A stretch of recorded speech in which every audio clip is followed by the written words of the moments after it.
Vamos falar agora, pessoal, dos princípios do direito urbanístico, né, de alguns princípios e elementos do direito urbanístico.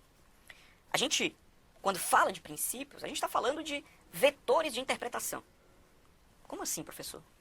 Ao longo do nosso estudo do direito urbanístico, a gente vai ver uma série de dispositivos, uma série de questões, uma série de reflexões que a gente vai precisar fazer para poder atingir esse conteúdo na íntegra, né, para poder entender e interpretar o direito urbanístico. E os princípios que a gente vai comentar agora, nada mais são do que elementos que a gente vai utilizar na hora de interpretar esses dispositivos. Por exemplo, professor, eu vi que o município X, ele editou uma norma falando que era proibido, por exemplo, o tráfego de carros com a placa no final 1, 2, 3, né, final 1, final 2 e final 3, durante as segundas-feiras. Nas quartas, as placas finais 4, 5 e 6, ou seja, o rodízio ali que a gente conhece. Será que isso tem a ver com o direito urbanístico? Provavelmente sim. E quando eu for entender essa norma, eu preciso interpretar à luz do direito urbanístico? Me parece que sim também, né? Me parece que faz sentido essa reflexão. Então, a gente vai trazer os princípios do direito urbanístico que toda vez que você se deparar com uma questão na sua prova de direito urbanístico, você vai tentar refletir com base no que a gente vai discutir agora. Então, vamos lá. A primeira questão é que a própria Constituição, ela traz alguns fundamentos genéricos para o direito urbanístico. Por exemplo, princípio da dignidade da pessoa humana, princípio da igualdade. Se eu falei que a lógica do direito urbanístico começou com esse processo de urbanização das cidades, né, da zona urbana crescendo em uma proporção maior do que a zona rural, se eu falei de regularização fundiária, se eu falei de saneamento básico, se eu falei, né, de uma série de questões aqui voltadas para pensar na melhoria das pessoas nas cidades, me parece que o princípio da igualdade, o princípio da dignidade da pessoa humana, são princípios que sim vão se aplicar ao direito urbanístico. Afinal de contas, eu não posso trazer esse cara da zona rural para a zona urbana para ele ser um mendigo na cidade, né? Para ele não ter casa, não ter uma vida digna, não ter comida, né? Então, esse é um princípio básico, me parece. O segundo aspecto é que o próprio artigo 182 da Constituição Federal é que vai trazer essa lógica genérica e vai trazer para a prática, efetivamente, os princípios do direito urbanístico. Ou seja, apesar do artigo 1º ter ali princípios genéricos, vai ser no artigo 182 da Constituição, naquela zona que fala da política de desenvolvimento urbano, né, uma zona da Constituição própria para isso, 182, que a gente vai ter aí os princípios mais relevantes do direito urbanístico. O princípio da função social da propriedade e da função social das cidades. Veja, inicialmente, a gente pode imaginar que eu tenho minha propriedade, eu faço com ela o que eu quiser. Mas isso é falso. Na Constituição, sim, é assegurado o direito de propriedade, mas o meu direito de propriedade é limitado pelo seu direito de propriedade. O meu direito termina onde o seu direito começa. Então, a gente fala hoje em dia de função social da propriedade urbana. Também falamos de função social da propriedade rural. Mas aqui para o direito urbanístico, neste momento, a gente vai se preocupar mais com a função social da propriedade urbana. A gente fala também de função social da cidade. Veja que o 182 diz que a política de desenvolvimento urbano é executada pelo poder público municipal, conforme diretrizes gerais fixadas em lei, e tem por objetivo ordenar o pleno desenvolvimento das funções sociais da cidade e garantir o bem-estar dos seus habitantes. Então veja, o 182 ele já começa dizendo o seguinte, meu amigo, quem vai resolver a política de desenvolvimento urbano é o município. Então, eu tenho quem vai... Ah, professor, mas a União pode construir um hospital no município? Pode. O Estado pode melhorar o metrô do município? Pode. Mas veja que quem gere a política de desenvolvimento urbano é o município, é a cidade. Claro, no Distrito Federal, né, o Distrito Federal ele acumula as funções de Estado e município. Né? Então, vai ser o DF que vai fazer ali dentro do Distrito Federal, vai cumprir esse artigo 182, vai cumprir, vai desenvolver, vai gerar políticas de desenvolvimento urbano. O fato é que, dentro do próprio 182, ele já fala de função social da cidade. A cidade tem que se desenvolver? A cidade tem que crescer? Tem. Eu tenho que melhorar o trânsito? Tenho. Eu tenho que melhorar, trazer mais indústrias? Claro. Melhorar a economia? Claro. Mas tudo isso sem descuidar do outro prato da balança. Função social da cidade. Eu tenho que ter equilíbrio com o meio ambiente, eu tenho que ter equilíbrio com a poluição, né? Tenho que equilibrar a poluição, o meio ambiente, tenho que ter equilíbrio com, principalmente, o bem-estar dos habitantes. Aqui eu estou falando, cara, de alimentação, educação, saúde, moradia digna, saneamento básico, Tá vendo? Não é porque eu estou com a cidade desenvolvendo a todo vapor que eu já sei. Eu vou tirar todos os comércios da cidade e vou injetar indústria radioativa. Aqui podem vir as indústrias de tratamento de urânio. Pá, minha cidade é a mais rica do Brasil. Tá, mas onde é que o povo vai morar? Onde é que o povo vai comer? Será que esse povo tem saneamento? Não me interessa. Interessa sim. Função social da cidade, garantindo o bem-estar dos seus habitantes. Essa é a lógica do direito urbanístico. O município tem que se desenvolver pensando nesses princípios. É por isso que a própria Constituição fala que eu preciso ter um plano diretor. O plano diretor é uma lei municipal, parágrafo 1º. O plano diretor, aprovado pela Câmara Municipal, obrigatório para cidades com mais de 20 mil habitantes, é o instrumento básico da política de desenvolvimento e de expansão urbana. Ou seja, percebam que o próprio parágrafo 1º do 182 já diz, olha, inclusive eu tenho que ter uma lei que vai planejar o desenvolvimento da cidade, que vai planejar a expansão urbana. O plano diretor é uma lei municipal que vai, né, ter esse planejamento. A própria Constituição diz que o plano diretor é obrigatório para cidades com mais de 20 mil habitantes. Mas esse artigo 182, ele de certa forma vai ser regulamentado lá pelo Estatuto das Cidades, né, por uma lei federal que a gente chama de Estatuto das Cidades. Lá no Estatuto das Cidades, eu tenho outras hipóteses onde o plano diretor também é obrigatório, tá? Mas, a princípio, questões mais básicas de concurso vão cobrar o parágrafo 1º. O que é o plano diretor? É uma lei? É. Precisa ser aprovada pela Câmara Municipal? Sim, porque é uma lei municipal, uma lei do município, que vai pensar o planejamento da cidade, para onde a cidade vai se desenvolver. E veja, é um instrumento básico, obrigatório para cidades com mais de 20 mil habitantes. Então, a ideia é que questões mais básicas de concurso vão dizer, obrigatório para cidades com mais de 10 mil habitantes. Falso. Com mais de 15 mil habitantes. Falso. Com mais de 20 mil habitantes. Questões um pouco mais elaboradas vão lá no artigo 40 do Estatuto das Cidades, onde a gente tem outras hipóteses, onde mesmo que a cidade não tenha 20 mil habitantes, ela vai precisar fazer o plano diretor. Mas aí, para este momento, eu vou deixar só a Constituição. Naturalmente, quando a gente for tratar do Estatuto das Cidades, a gente aprofunda esse assunto. O parágrafo 2º já diz que a propriedade urbana cumpre sua função social quando atende às exigências fundamentais de ordenação da cidade expressas no plano diretor. Ou seja, eu falei com você sobre função social da propriedade. Falei com você sobre função social da cidade. E quando é que eu sei que a minha propriedade está cumprindo a função social dela, professor? Quando é que eu sei que minha propriedade está cumprindo a função social? Quando ela segue o que diz o plano diretor. Exemplo, no meu município, nessa determinada região, o plano diretor diz que só pode ter imóveis residenciais. Aí eu pego o meu terreno e construo uma indústria de medicamento. Não estou cumprindo o plano diretor. Não estou cumprindo a função social da propriedade.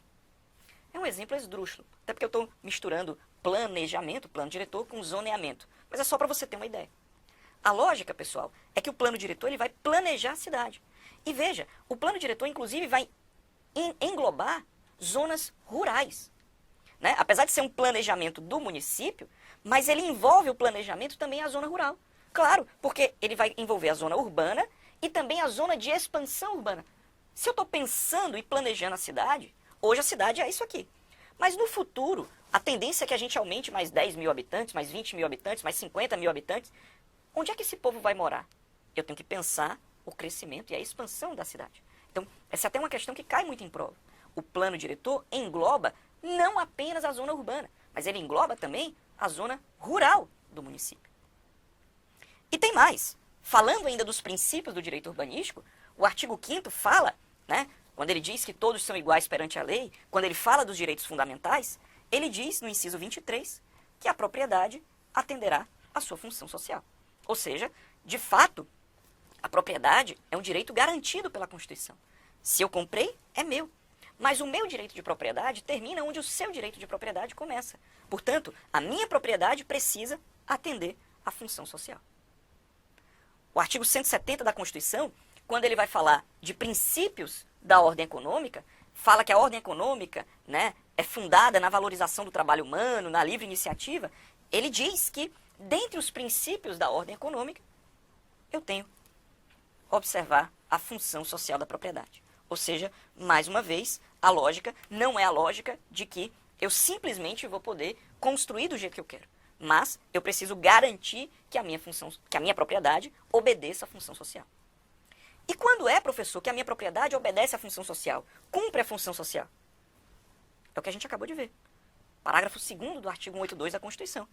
A propriedade urbana cumpre a sua função social quando atende às exigências fundamentais de ordenação da cidade expressas no plano diretor. Portanto, se a sua questão da prova disser a propriedade cumpre sua função social quando está de acordo com as normas de zoneamento, né? Ele inventa algumas coisas. Está falso, pessoal. Porque, na realidade, numa questão mais simples, mais elementar, a letra fria da Constituição, a cobrança vai ser, sem dúvida, a propriedade urbana cumpre sua função social quando atende às exigências fundamentais de ordenação da cidade expressas no plano diretor. Essa é a ideia para você marcar sem medo de errar. Também podemos falar no princípio da sustentabilidade, né? Podemos pensar no próprio artigo 225 da Constituição, né, que ele fala que todos têm o direito ao meio ambiente ecologicamente equilibrado, bem de uso comum do povo e essencial à sadia qualidade de vida, impondo-se ao poder público e à coletividade o dever de defendê-lo e preservá-lo para as presentes e futuras gerações. Então veja que aqui a gente fala no meio ambiente sustentável. Quando a gente fala nesse meio ambiente sustentável, ecologicamente equilibrado, num desenvolvimento sustentável, eu também envolvo os municípios, né? O Estatuto das Cidades repete isso, né, quando fala das diretrizes gerais da política urbana. E ele diz que é uma garantia do direito a cidades sustentáveis, entendido como o direito à terra urbana, à moradia, ao saneamento ambiental, à infraestrutura urbana, ao transporte e aos serviços públicos, ao trabalho e ao lazer, para as presentes e futuras gerações. Então veja que também o lazer, né, faz parte do pensamento da cidade. Eu tenho que pensar em parques, eu tenho que pensar em zonas, né, de lazer gratuito para a população, né, em parques, em pistas de corrida, né, pensando ali também na parte da saúde, enfim, são uma série de pensamentos que passam pelo desenvolvimento da cidade, sim, pelo desenvolvimento do município, sim, mas de forma sustentável. Não é o desenvolvimento econômico apenas, passa pelo desenvolvimento, né, entendido como direito à terra, direito à moradia, direito a saneamento, direito à infraestrutura urbana, educação, saúde, transporte, olha aqui o transporte, serviços públicos, trabalho e lazer, tanto para as presentes como para as futuras gerações. Também podemos falar em princípio da participação popular, na definição e na alteração do plano diretor ou do projeto da cidade. Vejam que curioso, a gente comentou, alguns blocos atrás, algumas discussões atrás, que a própria Constituição Federal fala que a propriedade cumpre a função social se ela atende ao que está previsto no plano diretor. E o plano diretor é uma lei municipal que planeja a cidade, que planeja tanto a zona urbana, como também vai englobar a zona rural. E aí, veja, se o plano diretor é uma lei que vai dizer como o município vai crescer, de que forma esse planejamento vai ocorrer, é natural que eu precise incluir no plano diretor a participação popular na definição e na alteração do plano diretor ou projeto da cidade. Ou seja, eu incluo as pessoas, eu incluo a população nesse planejamento. A lógica é que eu tenho uma gestão democrática por meio da participação da população e de associações representativas dos vários segmentos da comunidade na formulação, execução e acompanhamento de planos, programas e projetos de desenvolvimento urbano. Ou seja, isso está previsto no Estatuto das Cidades, né? Uma gestão democrática por meio da participação da população. Eu chamo a população para participar das discussões envolvendo como a cidade vai se desenvolver. Eu trago a população para discutir o planejamento da cidade. Eu trago a população para discutir o plano diretor. Então, é o que a gente chama de gestão democrática da cidade, né? Então, as pessoas vão participar, né, a população ou associações representativas de vários segmentos da comunidade, vão participar da formulação, da execução e acompanhamento de planos, programas e projetos de desenvolvimento urbano. A doutrina diz que esse princípio estabelece a gestão democrática da cidade, com a efetiva participação popular no planejamento urbano, que deve atender aos interesses dos cidadãos que residem na cidade, em especial no que diz respeito às suas necessidades básicas. Percebam, o professor Rett nos diz que isso significa que todas as normas urbanísticas que venham a ser definidas ou alteradas pelos municípios, bem como seu acompanhamento, devem ser objeto de participação popular. Vejam como é forte isso. A gente tem no âmbito do município essa intensa participação da população, pelo menos em tese, tá, pessoal? A previsão para, para a previsão, para a participação da população no debate dessa ordenação do município. Qualquer lei urbanística municipal que crie ou modifique o plano diretor e que não tenha passado pela gestão democrática envolvendo a participação popular, vai ser uma lei ilegal e, portanto, passível de nulidade.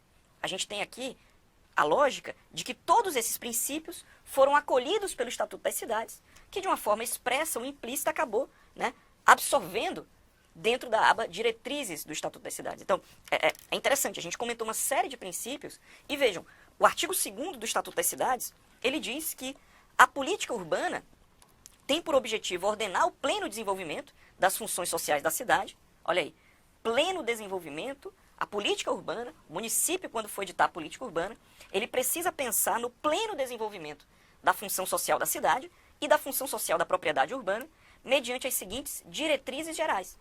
E aí nós temos uma série de diretrizes que, de certa forma, incorporaram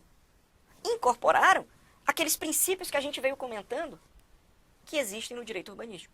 Não é nosso momento aqui ler todos os incisos e todas as discussões, mas acompanhe pelo texto que, por exemplo, a garantia uma diretriz geral, garantia do direito a cidades sustentáveis, a gente já comentou. Gestão democrática por meio da participação da população, né, nas políticas, aí, nos planejamentos, nos programas, nos projetos de desenvolvimento urbano. A cooperação entre os governos, iniciativa privada e demais setores da sociedade no processo de urbanização em atendimento ao interesse social. Olha aí, a ideia do desenvolvimento nacional sustentável, do desenvolvimento sustentável. Inciso 4 fala em planejamento do desenvolvimento das cidades. O inciso 5 fala em ofertas de equipamentos urbanos e comunitários, né? O inciso 6 fala em ordenação e controle do uso do solo para evitar utilização inadequada de imóveis urbanos, proximidades de usos incompatíveis ou inconvenientes. Imagina eu colocar do lado de um hospital uma indústria química, indústria de plástico, não faz sentido. Parcelamento do solo, isso é para evitar, tá? Parcelamento do solo, edificação ou uso excessivos ou inadequados em relação à infraestrutura urbana. Eu comentei com vocês, imagina eu comprar 5 casas no centro da cidade, derrubar e construir um prédio de 200 andares. Não faz sentido, eu vou gerar um transtorno urbanístico ali, eu vou gerar um transtorno, né, com trânsito, né, um exagerado, um uso excessivo ou exagerado em relação à infraestrutura que ali existe. Né? Então, a gente tem uma série de diretrizes aí nesse artigo 2º que vale a pena vocês darem uma lida com calma no dispositivo legal. Eu destaco o inciso 9, quando ele fala de justa distribuição dos benefícios e ônus decorrentes do processo de urbanização, que a gente comentou aqui como um princípio do direito urbanístico. Comentamos também a recuperação dos investimentos do poder público de que tenha resultado a valorização de imóveis urbanos. É a lógica que eu falei que lá no direito tributário existe a contribuição de melhoria. Né? Então, eu cobro do particular esse benefício que ele teve para, né, custear a minha obra pública, que vai gerar a valorização dele.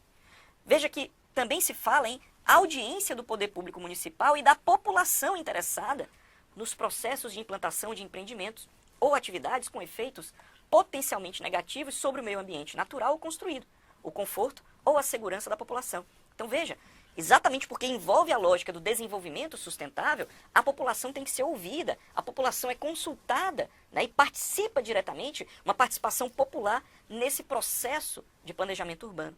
Uma ideia de gestão democrática da cidade. Uma ideia de regularização fundiária e urbanização de áreas ocupadas por população de baixa renda, mediante o estabelecimento de normas especiais de urbanização, uso e ocupação do solo e edificação consideradas a situação socioeconômica da população e normas ambientais. Desenvolvimento sustentável. População de baixa renda concentrada numa área irregular. Eu tenho que pensar numa forma especial de regular, uma forma especial de regularização fundiária, uma forma especial de urbanização. Simplificação da legislação de parcelamento, uso e ocupação do solo e das normas edilícias, com vistas a permitir a redução dos custos e o aumento da oferta de lotes e unidades habitacionais. E estímulos à utilização de parcelamentos de solo e nas edificações urbanas, de sistemas operacionais, padrões construtivos e aportes tecnológicos que objetivem a redução de impactos ambientais e economia de recursos naturais. Veja, estou falando de uma série de discussões sempre na lógica do desenvolvimento sustentável. Essas diretrizes gerais que estão previstas no artigo 2º, a gente acaba aprofundando um pouco mais quando trata do Estatuto das Cidades propriamente dito. Mas eu quero que vocês entendam que a lógica do direito urbanístico passa por toda essa discussão que a gente aqui enfrentou. Eu destaco especialmente a ideia da participação popular, né, pensando, discutindo as normas de direito urbanístico, e destaco também essa necessidade de um desenvolvimento sustentável para cumprir a função social da cidade. Mas, professor, eu sei que a gente está estudando um pouco sobre... Peraí, vou ter que recomeçar, pessoal, desculpa.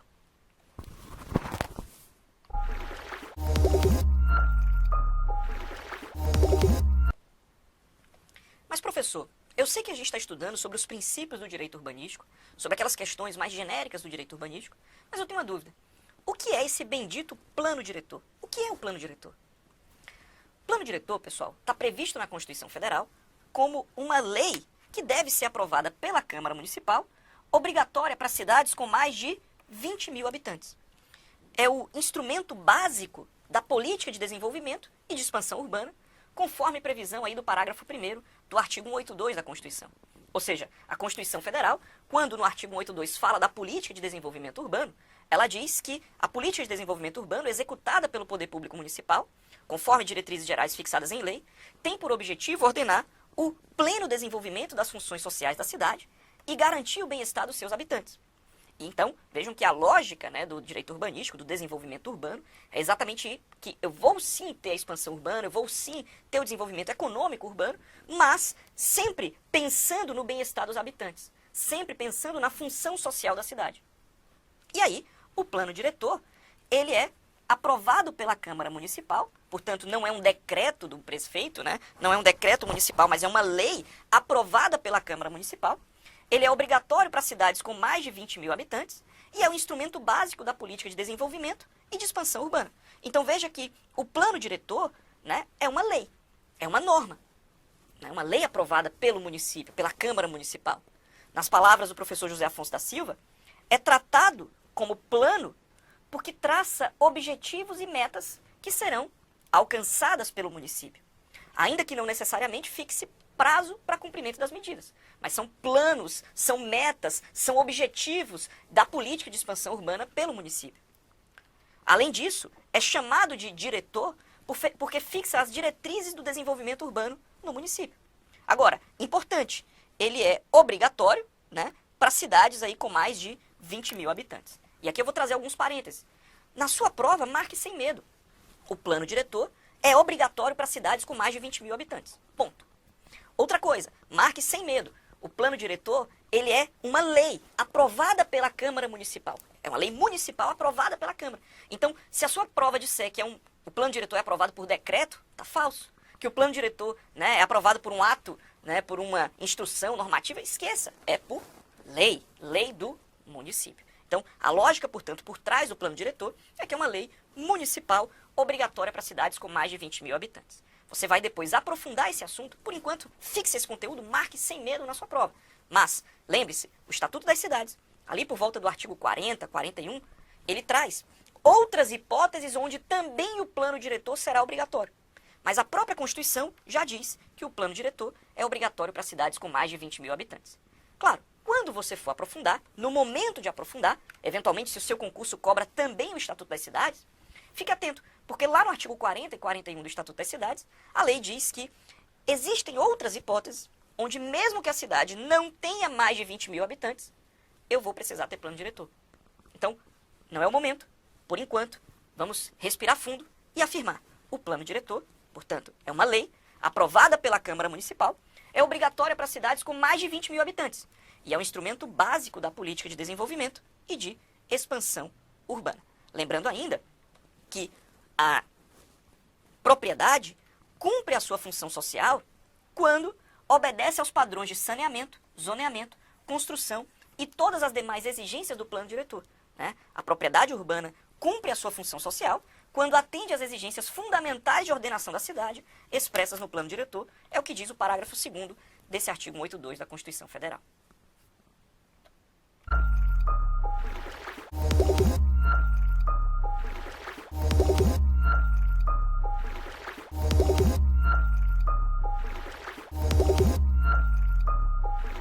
E aí, pessoal, tudo certo? Eu sei que a gente está repetindo algumas discussões aqui, né, que a gente já tratou, mas é porque lá no nosso curso vai fazer total sentido dentro do LDI, né? São algumas revisões, alguns temas específicos que a gente está tratando, e aí, né, dentro do LDI isso se encaixa perfeitamente, né? Também se encaixa muito bem no nosso curso quando você está acompanhando pelo PDF. Fique atento, tem a corujinha lá no material, atenção, a prova tal cobrou assim, a prova tal cobrou assado. Então, esses assuntos são bem melhor aprofundados quando você está com o vídeo e o texto. Então, não perca a chance, né? Dê esse voto de confiança para a gente, se torne nosso aluno, e lá na plataforma tem o curso completo de Direito do Consumidor, também com material em texto, em PDF, enfim. Vou soltar a vinheta e a gente já vai continuar.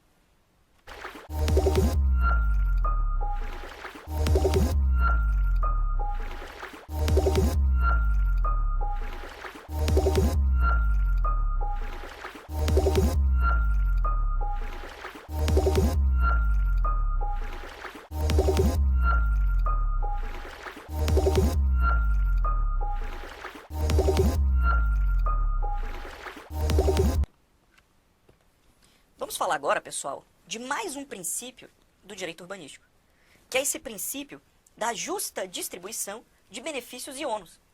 A lógica é que o princípio da justa distribuição dos benefícios e ônus decorrentes do processo de urbanização decorre exatamente do princípio da isonomia e estabelece que a urbanização deve ser um processo solidário.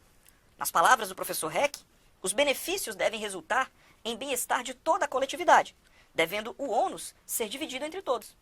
Não há como realizar obras urbanísticas que não tenham benefícios para todos, mas sejam apenas para beneficiar alguns, com o intuito de melhorar e valorizar o patrimônio de particulares. Portanto, toda obra urbanística acaba sendo melhorando a vida de todos, né? E não só para alguns particulares especificamente. O professor Paulo Carmona, inclusive, diz que para uma aplicação concreta desse princípio, eu posso utilizar a previsão constitucional da instituição da contribuição de melhoria, né, lá do direito tributário, ante a valorização de imóveis em decorrência de obras públicas. Veja, a própria Constituição, né, diz que a União, os estados, o DF e os municípios poderão instituir os seguintes tributos: contribuição de melhoria decorrentes de obras públicas. Claro, aqui não me parece que seja o momento da gente aprofundar esse tema lá do direito tributário. Mas entenda, se o poder público faz uma obra e esta obra gera uma valorização de um determinado imóvel, de um determinado particular, a lógica é que uma justa distribuição dos benefícios e dos ônus por trás da obra pública sejam aí aplicados a todos, né? Que todo mundo tenha esse... se eu sou um particular e tive minha obra valorizada com essa... ou o meu imóvel valorizado com essa obra pública, que eu também... de certa forma, preciso aí arcar com esses custos, né? Já que gerou uma própria valorização no meu terreno. A lógica é que esse princípio, inclusive, está previsto lá no Estatuto das Cidades como uma diretriz da política urbana, né? A política urbana tem por objetivo ordenar o pleno desenvolvimento das funções sociais da cidade e da propriedade urbana, mediante as seguintes regras: justa distribuição dos benefícios e ônus decorrentes do processo de urbanização. Percebam, portanto, que se o poder público... Eu tenho aqui meu terreno, né? Esse terreno não tem asfalto na frente do meu terreno. Meu terreno vale 100 mil reais. A partir do momento que o poder público asfalta e meu terreno valoriza de 100 para 110 mil, a lógica é que eu preciso contribuir, né? E a própria Constituição prevê essa possibilidade da cobrança de um tributo de contribuição de melhoria, né? Decorrente dessa valorização da obra pública, decorrente da obra pública. Então a lógica é que nada mais justo que, já que eu vou ter um benefício em razão de uma obra pública, que eu arque parcialmente com essa obra pública. Isso está, inclusive, né, como eu disse, como uma diretriz da política urbana, lá no artigo 2º do Estatuto das Cidades, quando ele fala da justa distribuição dos benefícios e ônus decorrentes do processo de urbanização. Parte das competências municipais, né, daquelas discussões lá que envolvem a competência em direito urbanístico, acaba sendo um assunto bem interessante, porque tem muita coisa prática que a gente vai ver agora. Vamos ter muitos exemplos práticos, né, que a gente vai poder trazer no nosso bate-papo, tá bom? Então, vamos falar agora dos princípios constitucionais aí do direito urbanístico, ou melhor, dos aspectos constitucionais, propriamente dito, para que a gente possa evoluir aí no nosso conteúdo, tá bom? Vamos lá.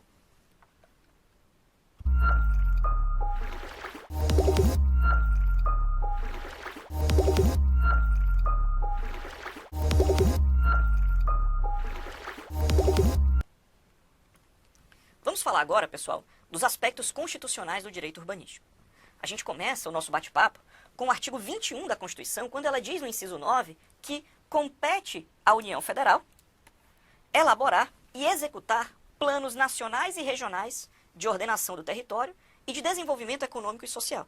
Ou seja, a União Federal, ela vai elaborar e executar os planos nacionais e regionais do território, de ordenação do território e de desenvolvimento econômico e social.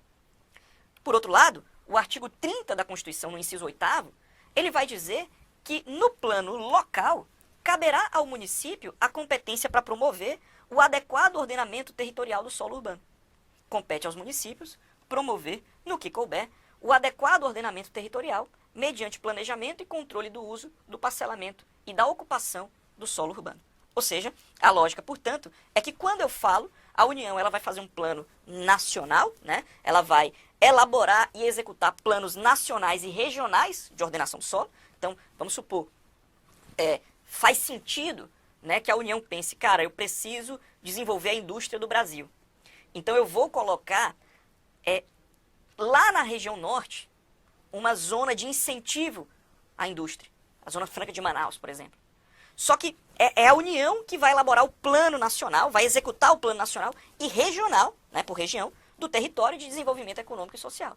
Mas lá na ponta, é o município de Manaus, aqui nesse meu exemplo, né, vai competir ao município, no que couber, promover o adequado ordenamento territorial mediante planejamento e controle do uso, do parcelamento e da ocupação do solo urbano. Então, aqui no meu exemplo, vai ser o município que vai definir em que local do município vai ficar essa zona industrial, né? Então, não pode a União chegar e dizer que vai ser no centro da cidade. Não, é o município quem vai definir isso. Como diz o professor José Afonso da Silva, o solo urbano é assim qualificado quando ordenado para cumprir o destino urbanístico, especialmente a edificabilidade e o assentamento do sistema viário.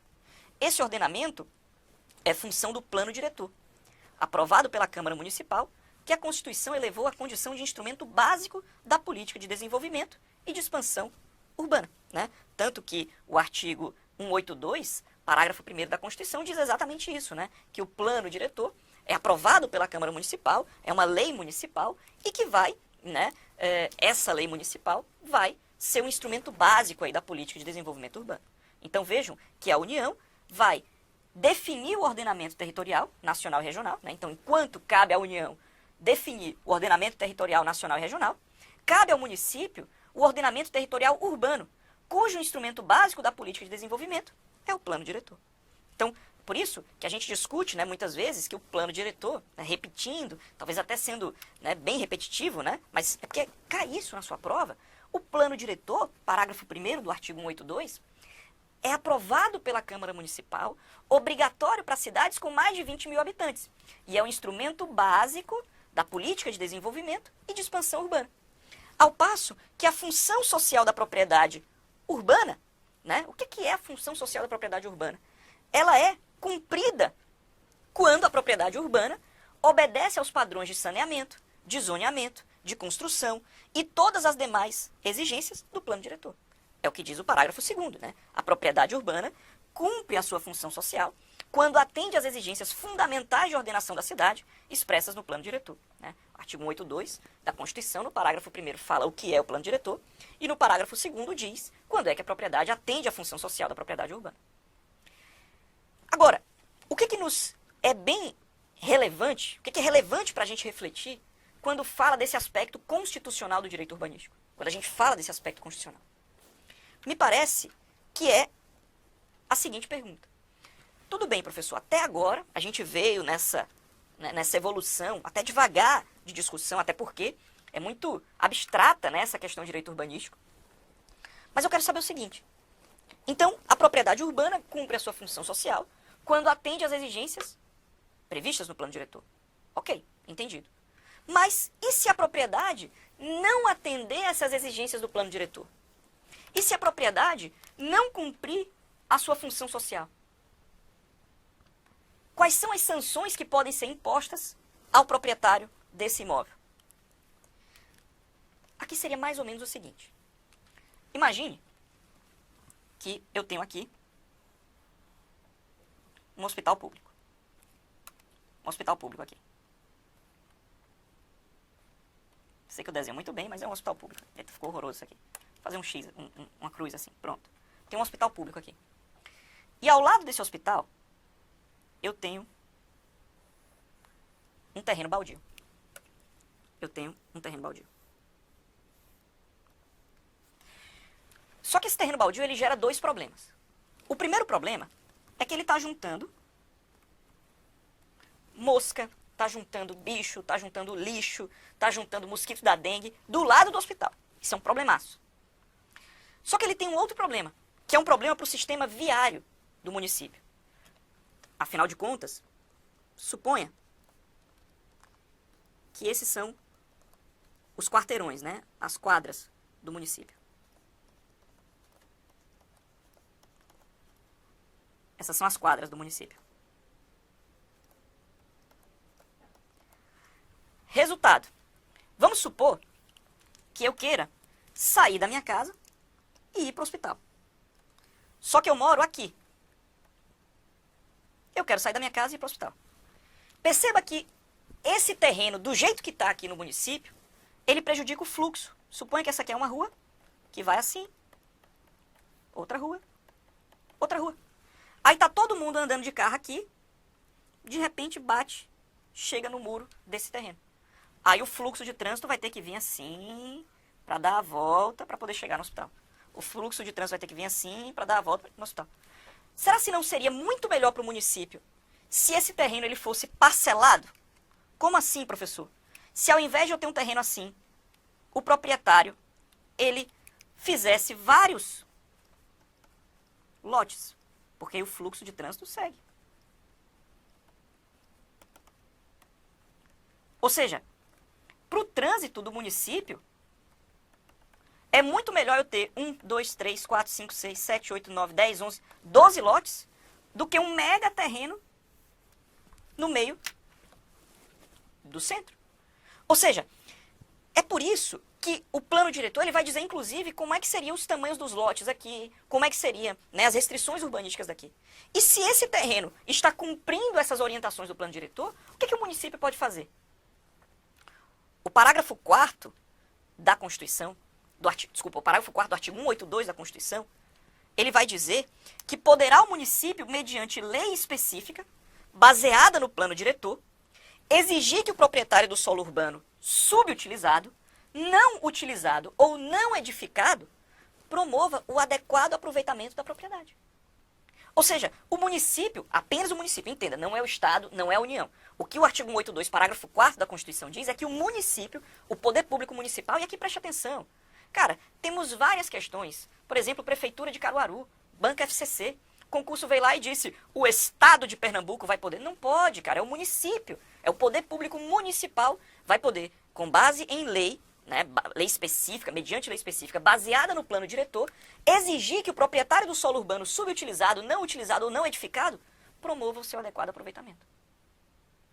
Sob pena de, parágrafo 4º, é facultado ao poder público municipal, ao município, claro, no caso do Distrito Federal, é o Distrito Federal, que ele acumula essas funções de Estado e município, mediante lei específica para a área incluída no plano diretor, exigir, nos termos da lei federal, do proprietário do solo urbano não edificado, subutilizado ou não utilizado, que promova o seu adequado aproveitamento, sob pena sucessivamente de.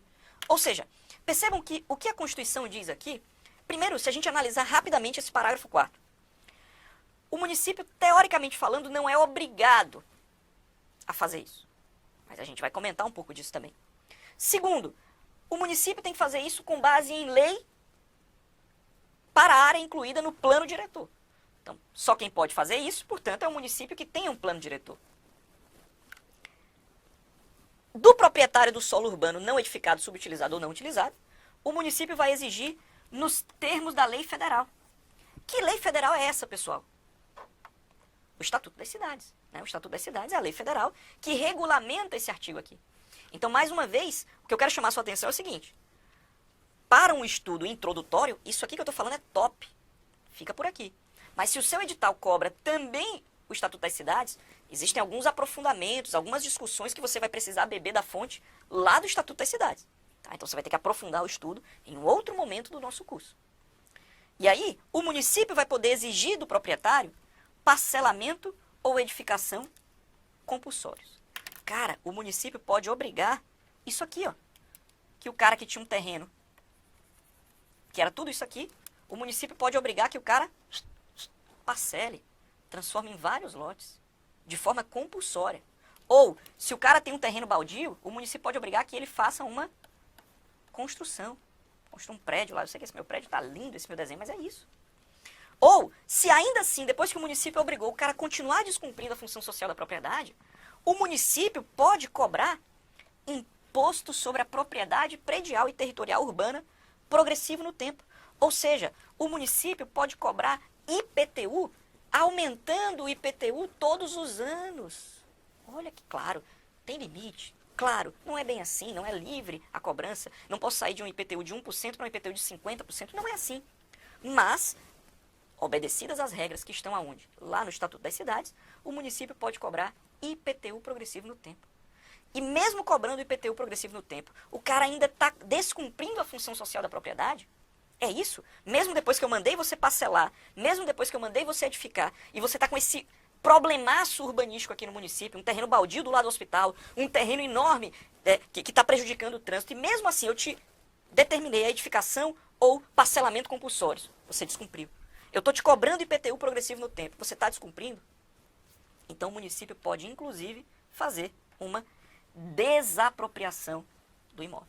O município pode desapropriar o imóvel. Essa desapropriação é feita com pagamento em título da dívida pública, de emissão previamente aprovada pelo Senado Federal, com prazo de resgate de até 10 anos, em parcelas anuais iguais e sucessivas, assegurado o valor real da indenização e os juros legal. Ou seja, o que eu estou querendo dizer para vocês? O proprietário, ele tem um imóvel urbano, que ele vai cumprir a função social do imóvel urbano se ele atender o que diz o plano diretor. Ok, artigo 182, parágrafo 1º diz o que é o plano diretor, e o parágrafo 2º diz que o proprietário vai cumprir a função social da propriedade se ele atender o que diz o plano diretor. Ok. E se eu descumprir essa função social da propriedade? Né, tiver um solo não edificado, não utilizado ou subutilizado? Aí o poder público municipal, o município, claro, no caso do DF, o Distrito Federal, né, que acumula a função de município e de estado, vão poder desapropriar o imóvel, mas ele não desapropria de imediato. Né? Primeiro, o município determina que ele parcele ou edifique o imóvel de forma compulsória.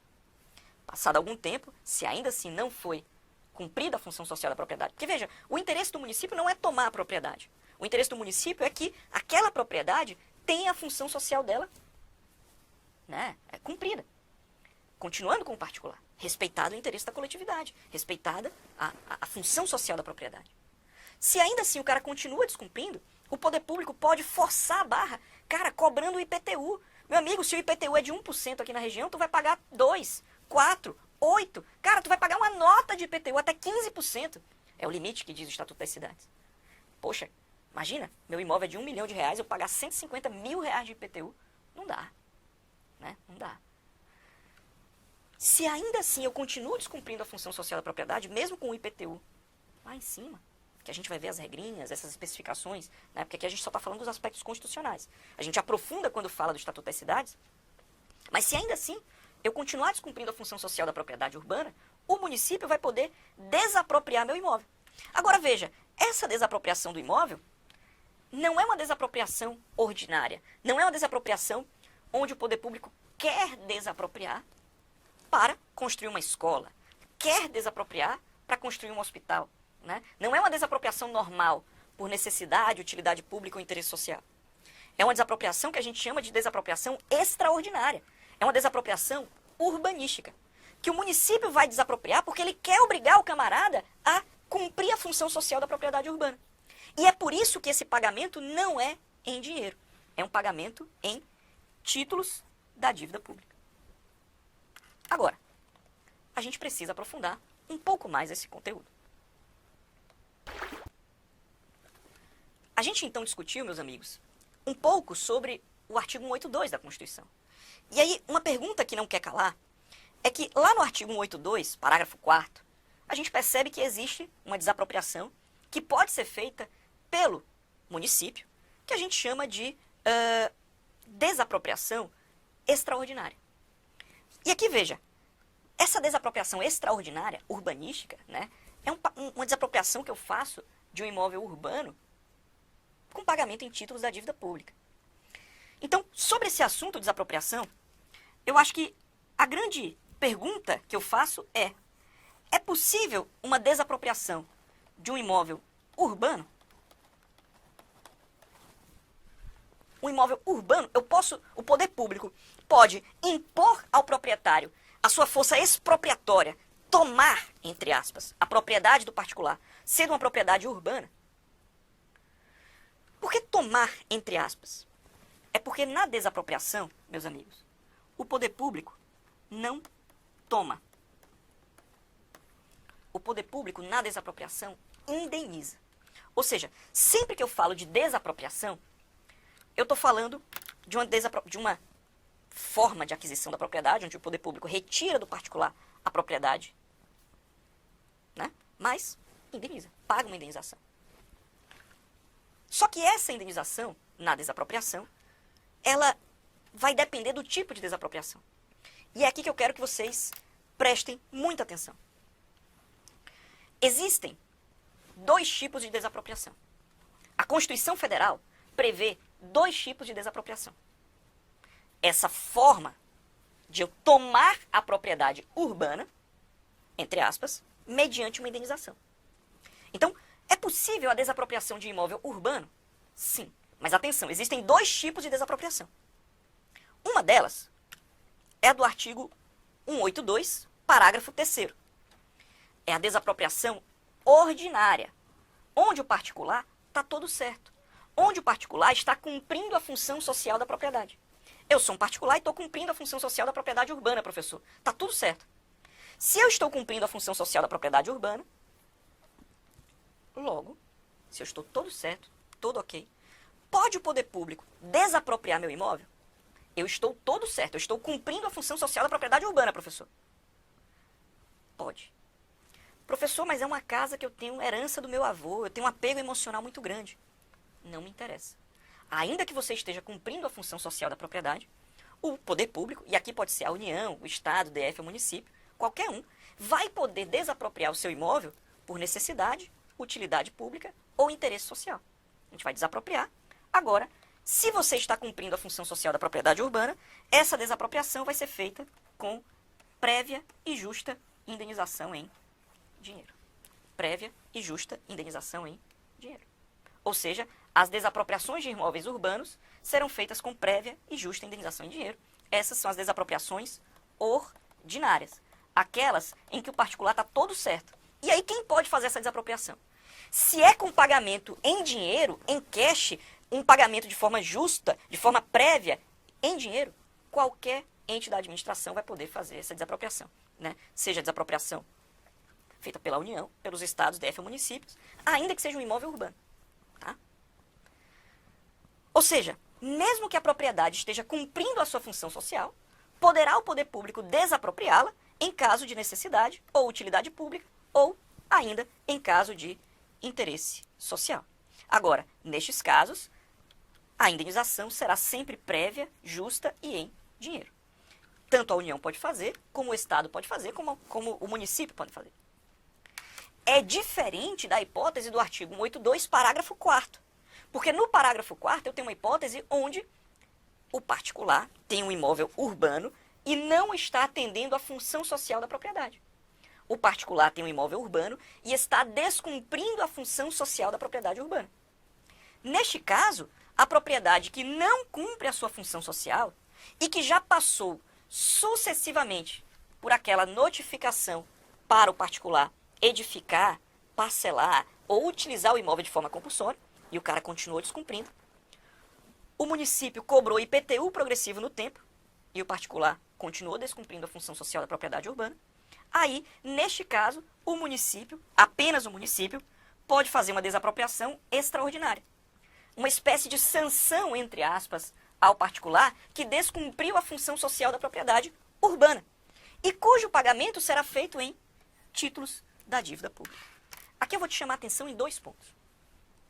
Eu sei que eu estou sendo repetitivo, mas é porque isso cai e cai desse jeito, cara. Então não tem jeito. Você pode me odiar por estar repetindo, mas é o que vai cair na tua prova. Primeiro ponto. Quem é que... Eu tô cumprindo a função social da propriedade, professor. Eu estou todo certo. Eu sou dono de um imóvel e estou cumprindo a função social. Estou todo certo. Pode o poder público desapropriar meu imóvel? Pode. Tanto a União pode desapropriar, como o Estado pode desapropriar, como o município pode desapropriar. Qualquer um pode desapropriar. Só que essa desapropriação será por necessidade, por utilidade pública ou por interesse social.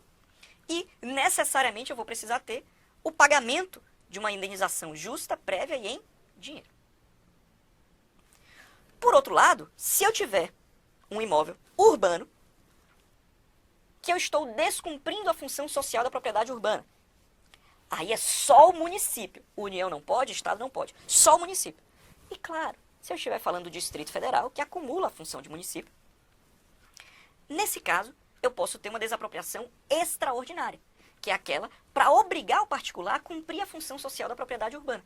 Só o município, nos termos do artigo 182, parágrafo 4º, é facultado ao poder público municipal. É só o município que vai poder, mediante lei específica para a área incluída no plano diretor, exigir, nos termos da lei federal, nos termos do Estatuto das Cidades, do proprietário do solo urbano não edificado, subutilizado ou não utilizado, que promova o seu adequado aproveitamento, sob pena sucessivamente de. E aí eu tenho uma série de penalidades que eu vou poder ter. Uma delas, né, é a cobrança de, ou melhor, é a determinação para que o particular edifique e utilize o imóvel. Ou, né, cobrança de IPTU progressivo no tempo. Ou, se ele continuar descumprindo, desapropriação com pagamento mediante títulos da dívida pública de emissão previamente aprovada pelo Senado Federal, com prazo de resgate de até 10 anos, em parcelas anuais iguais e sucessivas, assegurada o valor real da indenização e os juros legais. Ou seja, o município, especificamente, se o particular está descumprindo a função social da propriedade urbana, vai notificar o cara para cumprir a função social. Utilizar, edificar o imóvel, parcelar o imóvel. Se o cara ainda assim continua descumprindo, o município vai cobrar IPTU progressivo no tempo. Se ainda assim o cara continuar descumprindo, o município vai poder desapropriar com o pagamento em títulos da dívida pública. Ou seja, para resumir e finalizar, a Constituição Federal prevê, portanto, 2 tipos de desapropriação do imóvel urbano. É como diz o professor José Afonso da Silva. Um tipo é a desapropriação comum, é a desapropriação ordinária, que pode ser por utilidade, necessidade pública ou interesse social, nos termos do artigo 5º, 24 e 182, parágrafo 3º da Constituição Federal, mediante prévia e justa indenização em dinheiro. Outro tipo de desapropriação é a desapropriação sanção, que é aquela destinada a punir o não cumprimento da obrigação ou ônus urbanístico imposto ao proprietário de terrenos urbanos, nos termos do 182, parágrafo 4º da Constituição Federal. Pode parecer que acabou a discussão, mas eu vou te dizer como é que isso vai ser cobrado na sua prova. E aqui eu posso elencar uma série de provas. Sebrasp, FCC, FGV, todas cobram do mesmo jeito. Eu tenho um enunciado que fala que o particular está descumprindo a função social da propriedade urbana, e o município vai então desapropriar esse imóvel como sanção pelo descumprimento da função social da propriedade. E aí, o que as bancas gostam de dizer? Que essa desapropriação do artigo 182, parágrafo 4º da Constituição, inciso 3º, não tem indenização. E isso é falso. Percebam.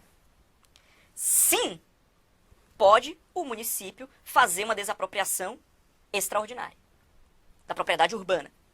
Sim, essa desapropriação será indenizada, sim. Só que não vai ser uma indenização justa, prévia e em dinheiro, como é a desapropriação ordinária, como é aquela desapropriação onde o particular está cumprindo a função social da propriedade. Aqui, sim, haverá uma indenização, mas é uma indenização em títulos da dívida pública. Ou seja, é sim indenizada, mas não é uma indenização em cash, em money, em cacau, em dinheiro. É uma indenização em títulos da dívida pública. Portanto, sem medo de errar, mesmo nos casos de desapropriação por descumprimento da função social da propriedade, caberá o pagamento de indenização. Mas essa indenização não será nem prévia, nem em dinheiro. Será uma indenização em títulos da dívida pública, no caso do município, da desapropriação urbanística, com pagamento em parcelas iguais e sucessivas em até 10 anos, né? Em parcelas anuais iguais e sucessivas, assegurados o valor real da indenização e os juros legais. Portanto, também na desapropriação extraordinária urbanística haverá, sim, indenização. Mas essa indenização não será em dinheiro, será em títulos da dívida pública. Um outro aspecto constitucional de direito urbanístico está no artigo 183 da Constituição, que diz que há uma espécie de uso capião de imóvel urbano que a doutrina denomina de uso capião pró-moradia, em favor de quem possui como sua, por 5 anos ininterruptos e sem oposição, uma área de até 250 metros quadrados. Ou seja, pensando na lógica do próprio direito urbanístico, né, que uma das ideias é a regularização fundiária, é a função social da cidade, é o bem-estar dos seus habitantes, a Constituição já trouxe aqui uma discussão envolvendo a possibilidade de o particular, que ocupa uma área pequena, há mais de 5 anos e sem oposição, de adquirir esse imóvel por uso capião. É o que a gente chama de uso capião especial urbana, ou uso capião pró-moradia. Agora veja, esse possuidor não pode ser proprietário de outro imóvel urbano ou rural e deve utilizar esse bem para sua moradia e de sua família, né? Então, por isso que a lógica é do uso capião pró-moradia. Além disso, a própria Constituição diz que o título de domínio e a concessão de uso serão conferidos ao homem ou à mulher, ou a ambos, independentemente do estado civil. Ou seja, a gente tem um direito constitucional pensando na regularização fundiária de áreas pequenas. Aqui eu posso falar, por exemplo, né, de várias comunidades onde a gente tem invasões, né, de terrenos onde as pessoas invadem ali e estão lá há pelo menos 5 anos em imóveis pequenos, é pensando mesmo na regularização fundiária. Inclusive, esse dispositivo foi regulamentado pelo Estatuto das Cidades. O Estatuto das Cidades fala da possibilidade de um uso capião coletivo, de uma área bem grande, que dividida pelo número de possuidores, né, fique dentro desses limites aqui. Então veja, a Constituição diz que aquele que possuir área urbana de até 250 metros quadrados, por 5 anos, ininterruptamente sem oposição, utilizando-a, é essencial, né? Então não é só o cara ter, durante 5 anos, sem oposição, ocupar uma área de até 250 metros quadrados. Não é só isso. Ele tem que ocupar utilizando a área para sua moradia ou de sua família. Então ele tem que ter esse uso para sua moradia e de sua família. Ele vai adquirir o domínio desde que não seja proprietário de outro imóvel urbano ou rural. Então vejam que a Constituição pensa bem na parte social da questão, né? Então é um imóvel pequeno que a família está usando para moradia e que essa moradia que ela está utilizando, ela não é proprietária de outro imóvel urbano ou rural. É assim que se adquire por uso capião. O título de domínio e a concessão de uso serão conferidos ao homem ou à mulher, ou a ambos, independentemente do estado civil. Esse direito não será reconhecido ao mesmo possuidor mais de uma vez. Agora, então, professor, eu entendi.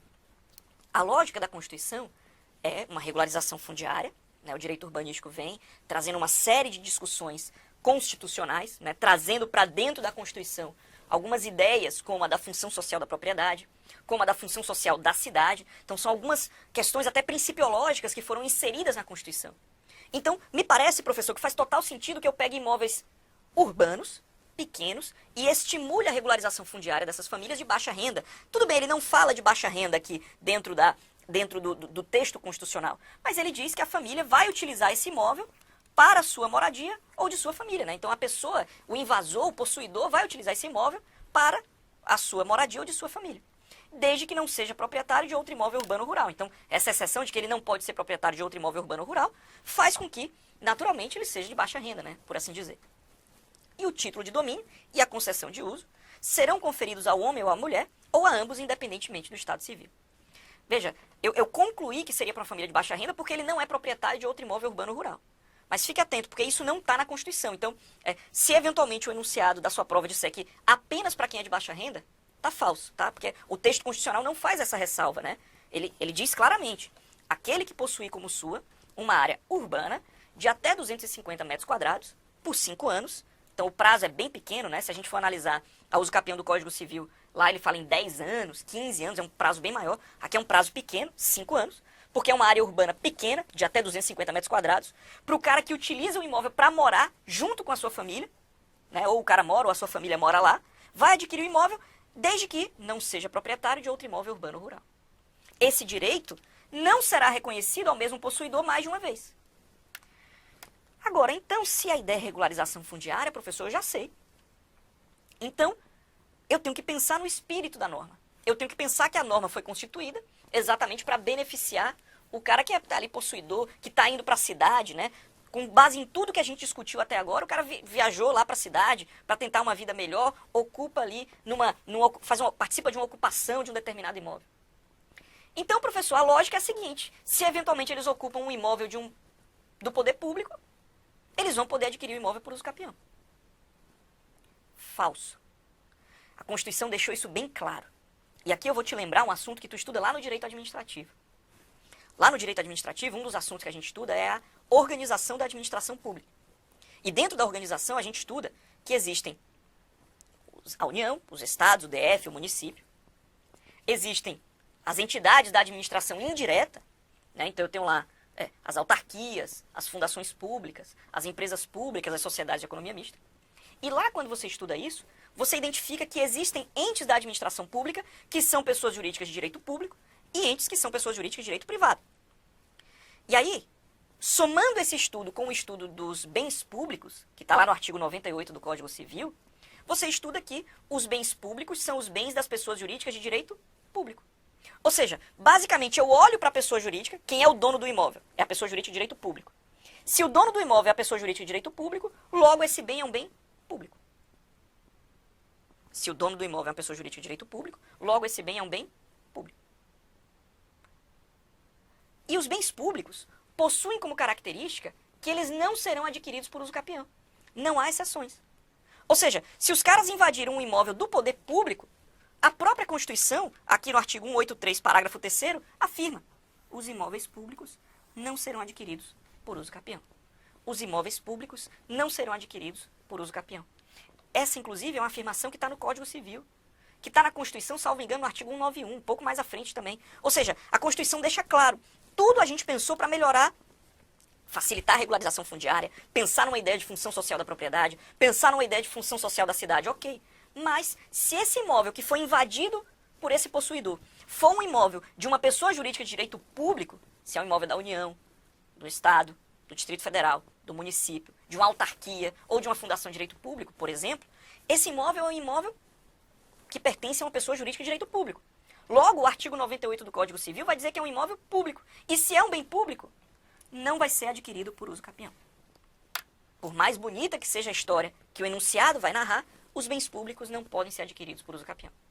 Se o imóvel disser que é uma família de baixa renda, que ocupa aos trancos e barrancos há mais de 5 anos, que não tem outro imóvel e só tem menos de 250 metros quadrados o imóvel, cara, não me interessa. Se for um imóvel público, ele não será adquirido por uso capião. Não há exceções. E vejam que essa lógica dessa uso capião especial urbana, dessa uso capião especial pró-moradia, nas palavras do professor José Afonso da Silva, tal direito não será reconhecido mais de uma vez ao mesmo possuidor e, naturalmente, não se aplica aos imóveis públicos. Eu estou falando de uma forma de aquisição originária de propriedade, onde, uma vez satisfeitos os requisitos previstos na Constituição, a propriedade vai ser adquirida com o decurso do tempo referido, podendo o interessado requerer ao juiz que assim o declare por sentença, que servirá de título para a matrícula no registro imobiliário.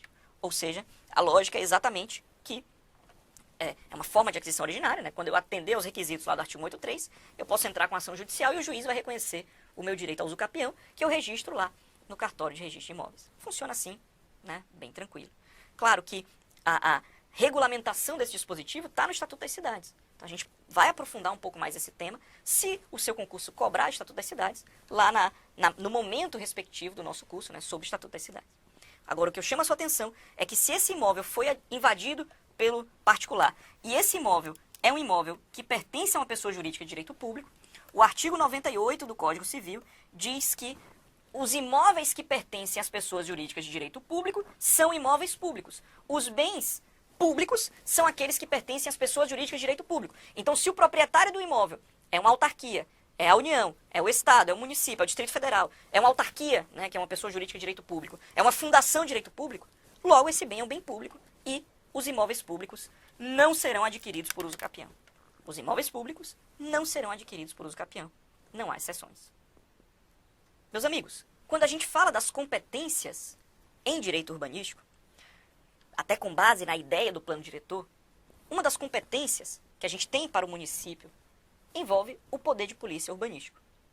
O poder de polícia está conceituado lá no artigo 78 do Código Tributário Nacional, que, quando ele vai falar do fato gerador das taxas, ele acaba dizendo que considera-se poder de polícia a atividade da administração pública que, limitando ou disciplinando o direito, interesse ou liberdade, regula a prática de ato ou abstenção de fato em razão de interesse público, concernente à segurança, higiene, ordem, aos costumes, disciplina da produção e do mercado, ao exercício de atividades econômicas dependentes de concessão ou autorização do poder público, à tranquilidade pública ou ao respeito à propriedade e aos direitos individuais ou coletivos. Então, mais ou menos essa ideia do conceito do artigo 78. O professor Eli Lopes Meirelles nos diz que o poder de polícia é, então, essa faculdade de que dispõe a administração pública para condicionar e restringir o uso e gozo de bens, atividades e direitos individuais em benefício da coletividade ou do próprio Estado. Ou seja, aqui, o poder de polícia em geral é essa possibilidade que a administração tem de condicionar e restringir o direito individual em prol da coletividade. É exatamente por isso que a competência para exercer a polícia administrativa sobre uma determinada atividade é dada ao ente federado, a que a Constituição Federal atribuiu a competência para legislar sobre esse mesmo tema ou para regular a prática dessa atividade. A ideia, segundo o professor Marcelo Alexandrino, é que a competência para o planejamento e o controle do uso e ocupação do solo urbano é dos municípios. Aos próprios municípios, então, vai caber o exercício das atividades de polícia relacionadas à concessão de licenças para edificação, de licenças para localização e funcionamento dos estabelecimentos industriais e comerciais, a aplicação de sanções pelo descumprimento de normas edilícias e etc.